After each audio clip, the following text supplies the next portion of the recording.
Voting has ended in the 2024 general elections in India. Exit poll numbers have started coming in. Exit polls have predicted big wins for the BJP at this hour.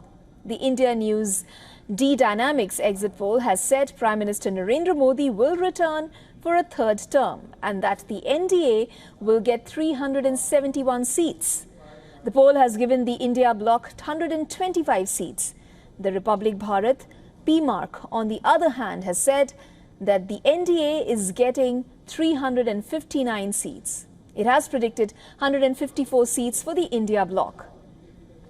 NDTV's Jan Ki Baat has predicted anywhere between 362 to 392 seats for the NDA, while just 141 to 161 for the India bloc. Now, the opposition-led India bloc has also given its projection after holding a meeting in Delhi. The opposition leaders are claiming they are winning as many as 295 seats in the election. The India meeting had been called to discuss the future course of action after the results of the Lok Sabha polls are announced on June 4th. Top opposition leaders, including Congress leaders Rahul Gandhi and Priyanka Gandhi Vadra, Delhi Chief Minister Arvind Kejriwal, former Bihar Deputy Chief Minister Tejasvi Yadav, Punjab Chief Minister Bhagwant Mann, they all attended the meeting. Leaders of the meeting said they have decided to expose the BJP and its ecosystem on what they called the prefixed exit polls. They also decided that all the India parties will participate in the exit poll debates on television this evening. Moreover, after the meeting, Congress's party chief Mallikarjun Kharge said the India bloc will win at least 295 seats in the elections.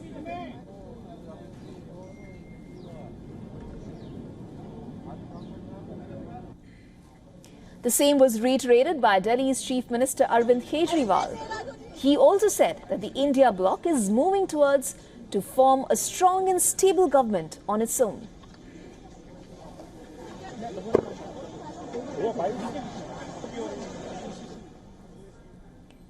We now have a political campaign advisor, Dilip Cherian, with us, who's joining us live from New Delhi. Dilip, thank you so much for joining us on the broadcast. My first question to you. The exit polls are, of course, an important aspect of the democratic process. What is the first exit poll in the Indian democracy were conducted in 1957. Explain to us the significance of the exit polls. I would say that the exit polls are perhaps one way for people to get a kind of, initial whiff of what the direction of electoral preferences are. In my view, many of these polls are only good from the point of view of trying to give us a directional sense. Do they give us the correct numbers? In most cases, unfortunately, no. Because of two reasons. One, the Indian voter is very, very careful about revealing where she has voted. The Indian voter is also very reluctant to indicate where they have voted. And the second reason is that, given the scramble for numbers, you have lots of people trying to stand and get data. And, the result is that people tend to get drowned off and don't give the numbers, that don't give the kind of responses which help the number crunchers. So, in my view, this should not be treated as part of the electoral process. They should be treated as part of the grand festival of democracy that elections are in India. And it just adds one more marker in the calendar as we go along towards actual counting day. Before I actually ask you about the accuracy of the exit polls, I think you did partly answer that. So in view of the political slugfest around them, who do the exit polls really favor here? Before you answer that question, I want to throw some figures at you. Now, in the Lok Sabha elections in 2019, pollsters had predicted around 285 seats for the NDA. However, NDA won by a landslide victory, winning 353 seats. with the BJP alone securing 303 seats. And in 2014, the NDA was estimated to win around 257 to 340 seats. However, the NDA won 336 seats. And also in contrast to that, in 2004, all the way back then, the BJP, it was predicted that they'd win about 266. However, they won 189. Congress, it was predicted they're going to win around 188, and Congress wins around 222 seats back then. So what's your take on this?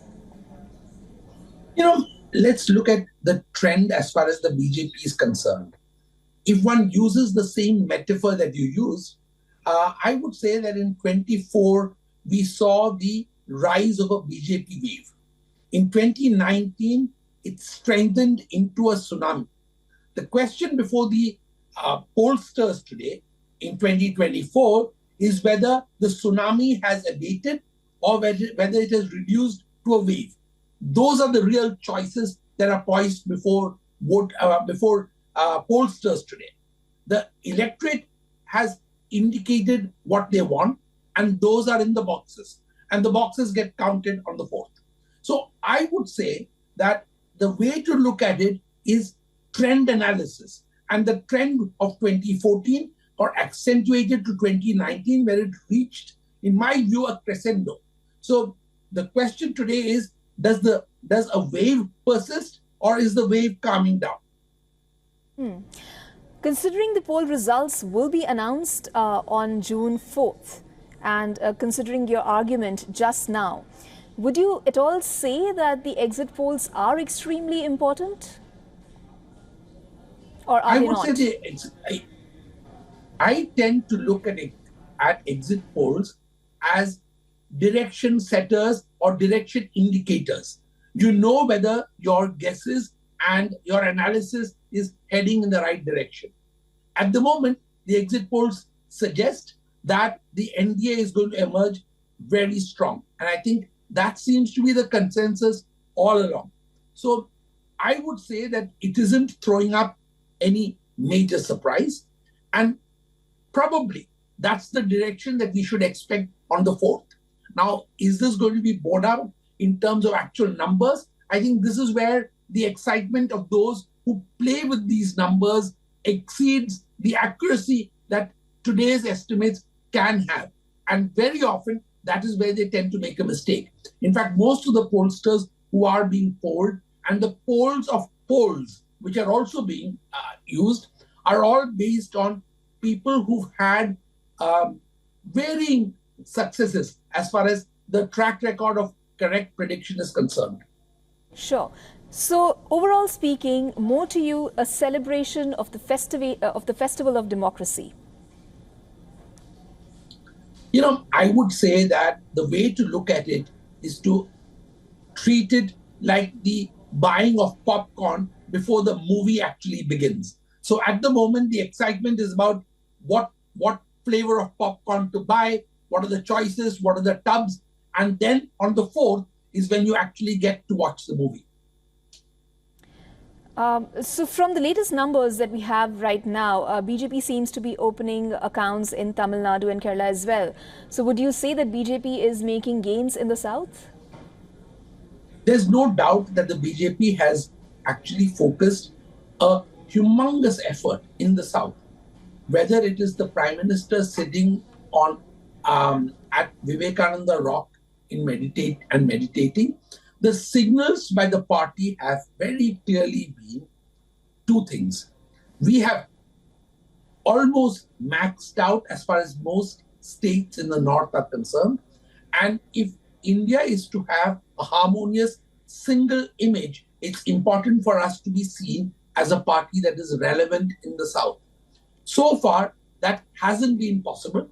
And I think that indicates why all pollsters, as well as all efforts by the leaders, I don't think Prime Minister Modi has addressed as many election rallies in Tamil Nadu, Karnataka, and Kerala as in any 3 states of the north.